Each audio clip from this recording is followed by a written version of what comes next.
Hi, I'm JB Poisson.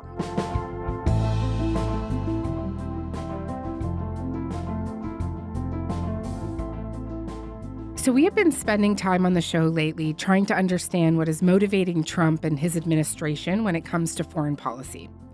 Last week, we talked about why access to critical minerals could explain, at least in part, his interests in Greenland and Canada, and his interest in signing a minerals deal with Ukraine. Another thing that Trump has been talking about is wanting to expand American influence in the Arctic, a region where there are minerals, but also oil, fish, and an important potential trade route being opened up by climate change. Greenland is up there, and of course, so are we. And this has a lot of people in Canada, from northern premiers, federal politicians, and members of Canada's military, worried about our country's sovereignty and security in the region. The U.S. is reportedly in talks with Russia right now about possible collaboration on energy projects there. So is our country's Arctic sovereignty and security in danger right now? What makes this region so valuable and vulnerable? And what can Canada do about it? David Pugliese is here to answer all of those questions and more. He is the longtime military and defense reporter at the Ottawa Citizen.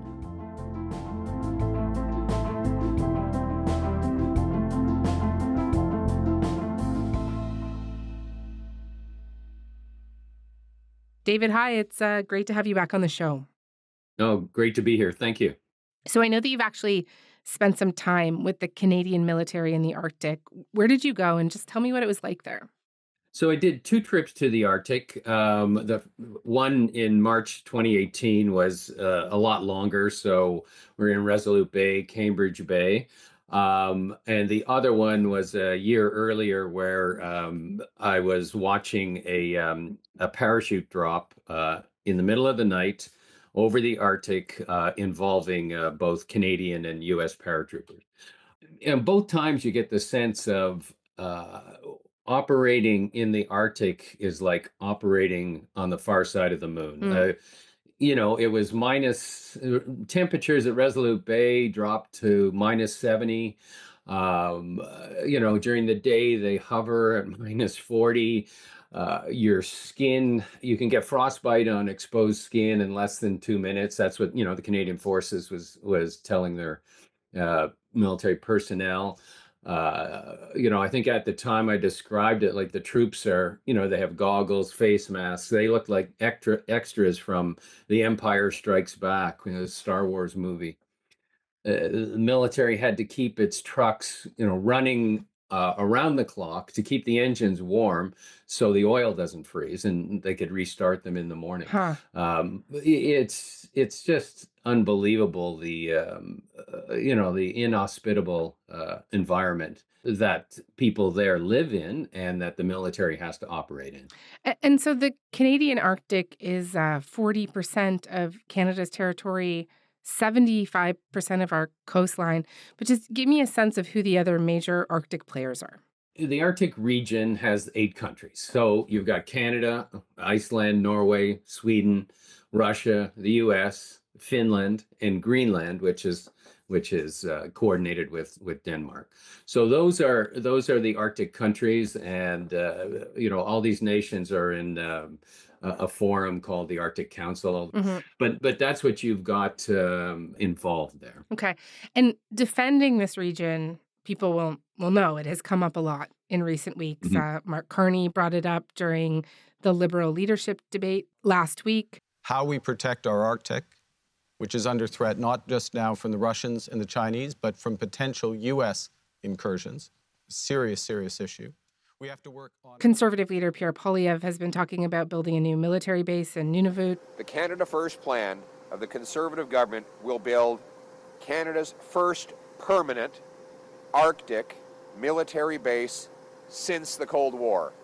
It will be CFB Iqaluit, right here in this community. Steve Bannon, a longtime Trump advisor, recently said that the next geopolitical battle will be fought over Canada's Arctic. Canada's greatest defense is about to become your softest underbelly. The north of Canada, that open border with whatever climate changes, but the beginning of the Northwest Passage, but more importantly, China and Russia, the great powers, and the United States, fighting it out over the Arctic with the vast resources of the Arctic is going to be the new great game of the 21st century. Canada, you are thrust into the middle of that, and quite frankly... Why is the Arctic so important geopolitically and economically, historically, and then so much so right now? So historically, Canada and the U.S. had an interest in the Arctic because during the Cold War, the Arctic that's where Russian missiles were going to be flying over, coming at the United States and Canada. And so the reaction at the time was to set up radar installations to monitor that. Now, in modern times, we've got climate change obviously happening, and what that is doing is exposing parts of the region that the resources can be extrapolated from there. So the Arctic has critical minerals, different minerals, oil, gas. The potential is unlimited, and with the climate change reducing the ice cover, you're going to get. That's why you have this big interest from all these nations. Right. And there's also the Northwest Passage, right? And there's this expectation that it will become a main artery of trade. Can you talk to me a little bit about that? Yeah, so as the temperatures heat up and the ice pack starts reduced, you get the Northwest Passage, which has got its potential. It's a shorter shipping route between the Atlantic and Pacific Oceans. So you'll be able to save, or companies will be able to save time for commercial vessels and such. So that's the interest there, and opening up new trade routes. Mm-hmm. Now, the Canadian government classifies, the Northwest, the waters of the Northwest Passage as being internal waters of Canada, but that isn't recognized by other nations such as the United States.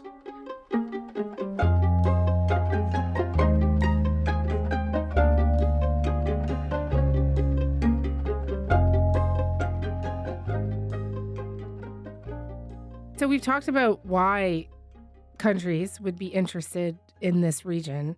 Just to be really clear here, what is the fear here from Canada's perspective? So the fear from the Canadians' perspective is, if we don't assert our sovereignty in this region, then you're going to get different countries operating in what we consider our region. So you could have the Chinese operating like fishing, mineral extraction. So, for instance, in late January 2018, China's government released its official Arctic strategy. Now, China acknowledges it's not an Arctic nation. It calls itself a near Arctic nation.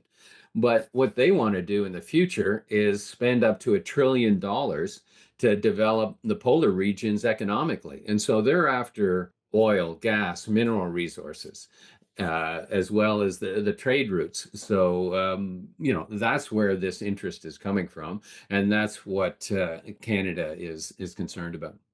Right. I remember in the final weeks, the Biden administration warned that China sees the area as a new crossroads of the world.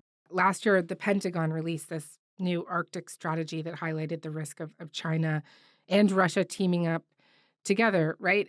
And then, of course, now there's reporting that the U.S. and Russia are discussing cooperation in that region. I wonder if you could talk to me a little bit more about that.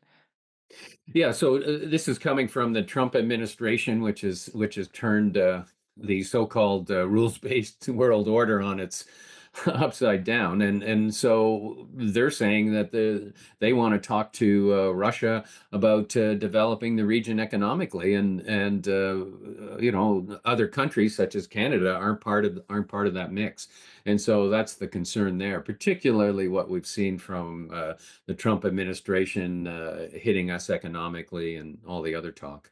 And I know people have talked about this as potentially part of this larger Trump strategy to do like a reverse Nixon, to peel Russia away from China. We have all these people saying that we need to do more to put a presence in the region to try and protect our sovereignty. What do we have there right now? What does it look like right now? So we have a Joint Task Force North, which is based in Yellowknife, or the headquarters in Yellowknife, and we've got the Canadian Rangers. They operate in around 200 remote and isolated communities in the North and in the Arctic. And there's about 5,000 rangers. Many of them are Indigenous. And so it's broken down into different patrols, and there's 1,700 about in the Arctic region. So when I was in the North, you had the Canadian Rangers training the Canadian soldiers on how to survive, how to navigate on the land. And so they're very critical component to our military and our sovereignty presence. We have about 300 full-time military personnel, largely based in Yellowknife. We have installations in Cambridge Bay, Resolute. We've got radar facilities, that type of thing. So. And so what does that all amount to? Is that a lot, or? Considering the size of the region, it's not. And this is the ongoing issue that we're dealing with. But it's difficult to operate up there, and secondly, it's very sparse. So Nunavut is 2 million square kilometers, and it's got a population of only 40,000. So, and then there's almost no infrastructure, and so that's what you're dealing with.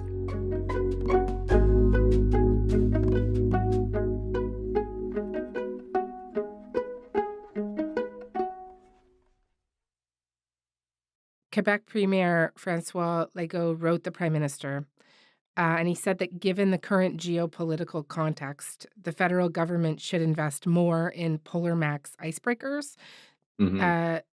They are these massive ships that the Coast Guard needs to I guess, defend the Arctic. And I believe that they're built or can be built in Quebec. And just what is the need like for new icebreakers? How important are they? What's the fleet like now? I know that the Auditor General raised concerns about an aging fleet back in 2022. Yeah. So the Canadian Coast Guard, they are one of the main presence for our country in the Arctic, and they use that obviously through their icebreaking fleet. And as you mentioned, the icebreaking fleet of the Canadian Coast Guard is aging. It's limited. There's not enough ships.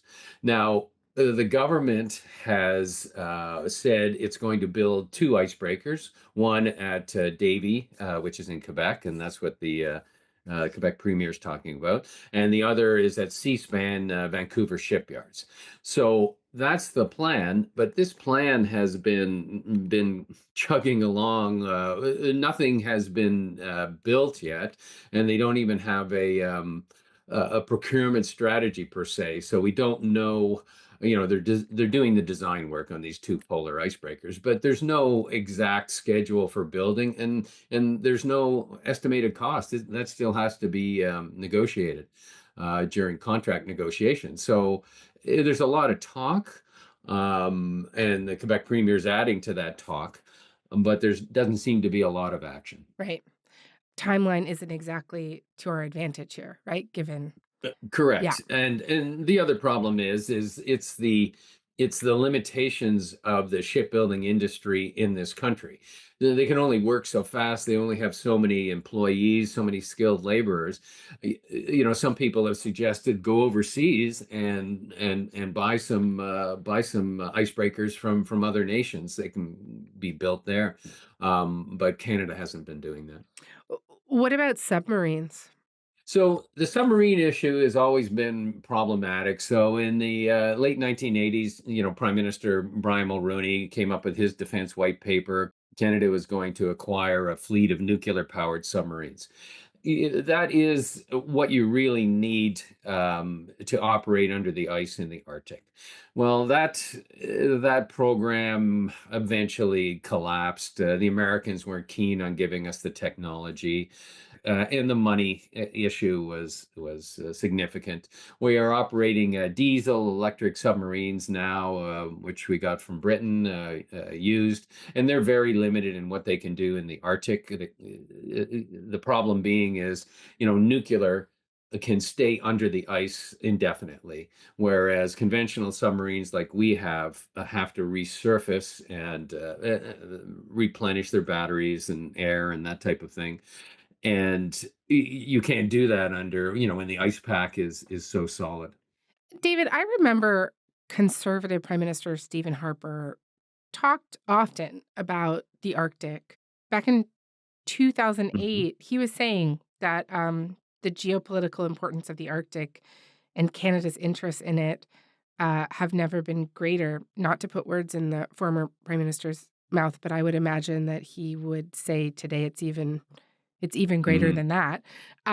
What did he actually get done? And I suppose the follow-up question to that is why does it seem like this region hasn't been more of a priority? Mr. Harper launched a number of programs. So he was going to develop a deep water port refueling installation for the Royal Canadian Navy. He was originally said he would have a fleet of armed icebreakers, which never came about. And then they kind of moved to this Arctic and offshore patrol ships, which they're being built. They are, there's a number of them in the water, but they have limited ability to operate in the Arctic. They're great for the summer, but they have limited ice breaking capability. There was talk about new icebreakers that didn't really materialize. He did expand Canadian Rangers, so there's been some improvements there. The refueling installation, which was announced in 2007, it's still not open. I had an article recently that D&D, the Department of National Defense, can't tell me when it's going to open. And what had happened is the Harper government had to scale back. They were cutting defense budget, and they scaled back on that project. So now it's, an unheated shed with a couple of fuel tanks. Whereas before it was going to be have its own airfield, have heated fuel tanks, which could, you could operate year round. Now it can only operate in the summer when it will be open, and who knows when that will happen.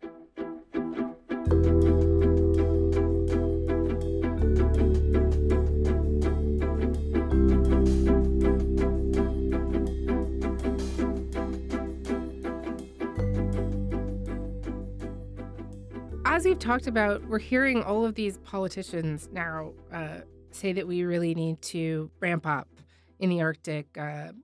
Polyev wants to see a new base in Iqaluit. Mark Carney talked about two bases. But look, even if we did that, right? How would that be enough to counter the likes of China, Russia, and now an increasingly unreliable ally in the United States? Yeah, the problem is the government, both conservative and liberal, seem to, and the military, seem to operate slowly. So you get, like, for instance, this naval installation announced with great fanfare in 2007, and here we are in 2025, and it's still not open. There are problems, building infrastructure there is very difficult and very expensive. So you have to have a government who is really committed to this initiative. Some people are saying the flip side is you don't need the military expansion. Your sovereignty is represented by the people that live there, the Canadians that live there. And if you see, some of the news coming out from the communities there, they point out that they're not very well supported by the Canadian government. Even just basic drinking water is a problem, and so there's a school of thought that say, let's start building up infrastructure there for Canadians, fellow Canadians. Let's really start that, and you can do the military stuff as well. Right. But that should be the main emphasis. Right, because it would be much harder for another country to claim land as their own when there are people on it. Exactly. So, and as opposed to just having a military patrol kind of go through, once a year or twice a year. I know Canada's Foreign Minister, Melanie Joly, has said that NATO has to play a bigger role also in the protection of the Arctic. China and Russia are working together, and there is now military cooperation and exercises happening in the Arctic, and we need to do more. What role could NATO have in protecting Canada's Arctic, and can we count on it? Again, especially since we increasingly are not able to count on the U.S. as a stable partner. Yeah, I don't know about the NATO angle. And if you take a look at NATO membership, you have like Norway, for instance, and Sweden, new NATO member. So they know how to operate in the Arctic. The United States, a NATO member, which is, as you point out, is increasingly problematic on what support we can get from them. I mean, they come to Canada for military training on how to operate in the North. So, I don't know if we can count on, NATO countries like, Greece to help us out in the North. I mean, we are the Arctic specialists. And so we know how to operate in our own territory. I think NATO's role would be limited. Again, to bring up Stephen Harper, I remember when he talked about the Arctic, he would use the term use it or lose it. I guess use our sovereignty or lose it. Protecting national sovereignty, the integrity of our borders, is the first and foremost responsibility of a national government. I wonder, to end this conversation today, if you could ruminate or expand a bit more on that idea. Like, what could happen if we don't use it? Sure. Mr. Harper did use that term, and I think I was covering the Arctic and Offshore Patrol Ship launch when he did use that term, and he has used that term repeatedly during his time, and it is a good term. If we don't use the Arctic, if we don't have our presence there, someone else is going to be there. And the Chinese are focusing, $1 trillion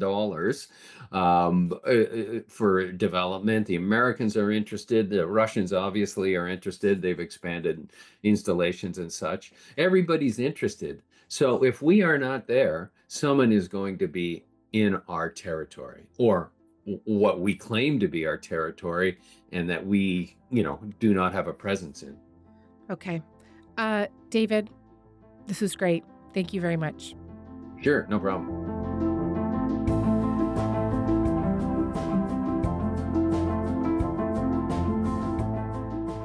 All right, that is all for today. I'm Jamie Poisson. Thanks so much for listening. Talk to you tomorrow.